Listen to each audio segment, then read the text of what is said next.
What's up guys, Element here with another video.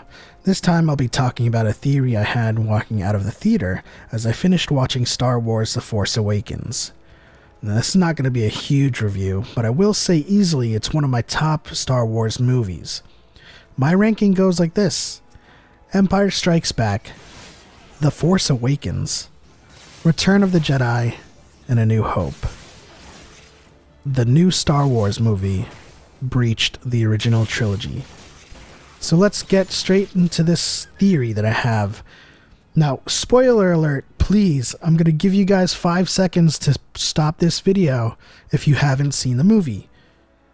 5, 4, 3, 2, 1. So, who is Rey?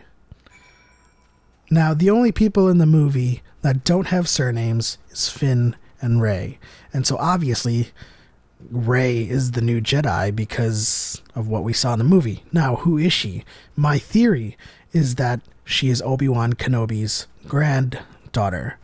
Now, everybody out there is claiming she's Luke's daughter, and there's several there's a lot of evidence pointing to that fact, but there's also a lot of evidence pointing to Obi-Wan as her grandfather.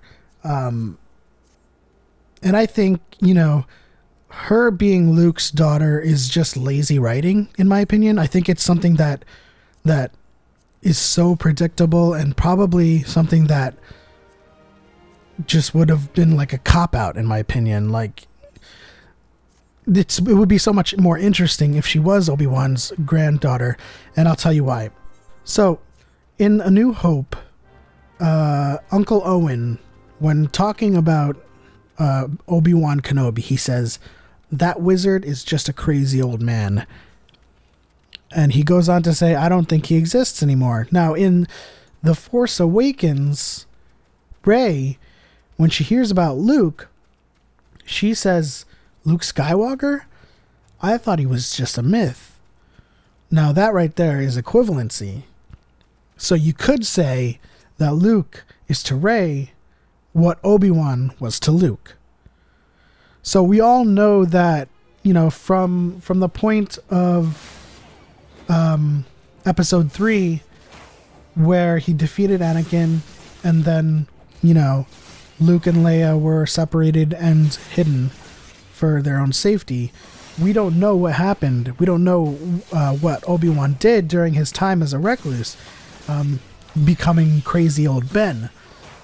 So it was during the fall of the Jedi Order, so it could have been this that led to him falling in love, having an attachment, or maybe just having some kind of relation with someone and kind of, falling out of touch with them.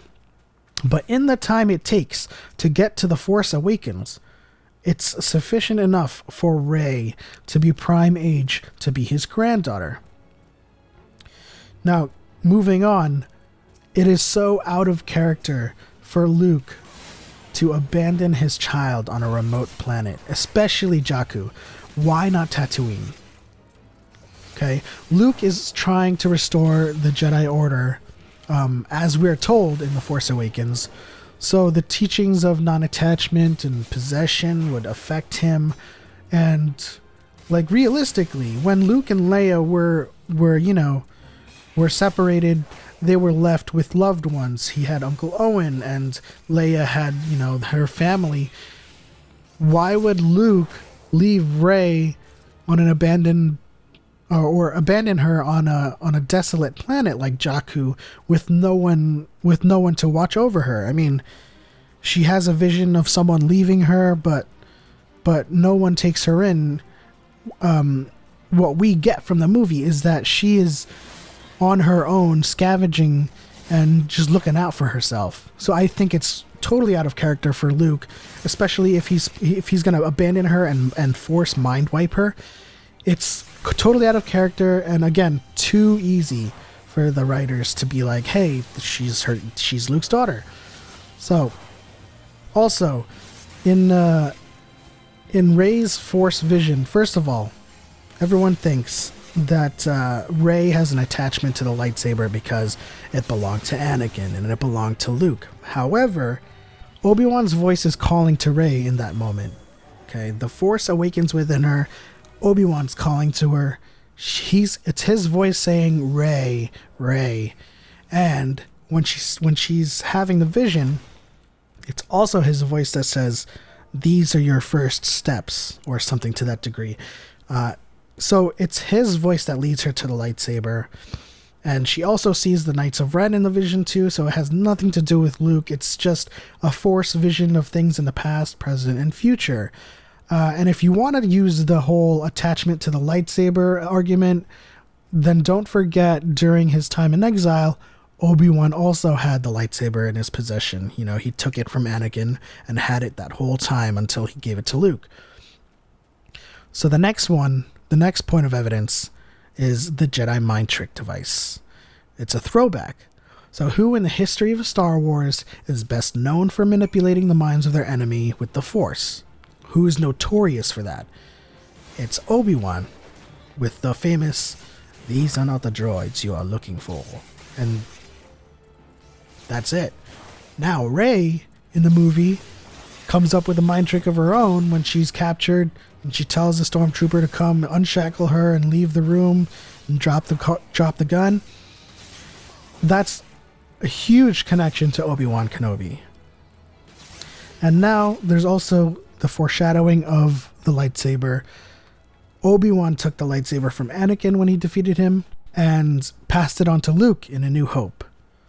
So now when the Force awakens after Luke had gone through this failure stage, who better to return the lightsaber to Luke than in another Kenobi? Now my last piece of evidence is Obi-Wan saying, "If you strike me down now, I shall become more powerful than you can possibly imagine." In the context of the original trilogy, we can assume this meant the spark of Luke's awakening and becoming a Force ghost. But on a more grand scale, including the writing of The Force Awakens, it would be amazing to think that perhaps he actually meant that he left behind a legacy that he would entrust to Luke. And that would in turn lead to the restoration of the Jedi Order. Because I know that Obi-Wan, knowing that sparking Luke's action in A New Hope would have led to the balance of the Force. But did he know, or did he assume, that the Jedi Order would be restored? Anyways, that's my theory, guys. Tell me what you think in the comments below. Do you agree? Do you disagree? Is there any more evidence going against this theory? Or is there any other evidence going towards her being Luke Skywalker's daughter? Let me know, and I'll see you guys next time.